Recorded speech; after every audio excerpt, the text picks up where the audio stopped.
Hey everyone, welcome back to another quick and interesting tutorial. Where in this quick tutorial, I'm going to show you a very fun website that will work over your browser, and it's totally free, in which you can count the words and characters in your text, which is completely free. So in order to do it, just simply open any browser and search for word counter.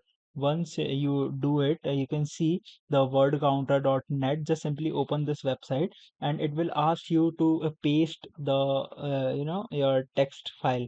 Now you can see, if I pasted something, you can see there are total 94 words and 438 characters. You can find any of the paragraphs length you want, and here in more details it will showing you more things like how many sentences, how many paragraphs, and reading time, speaking time. You can see all of these are written in right in front of you. So it's a very basic but a useful website.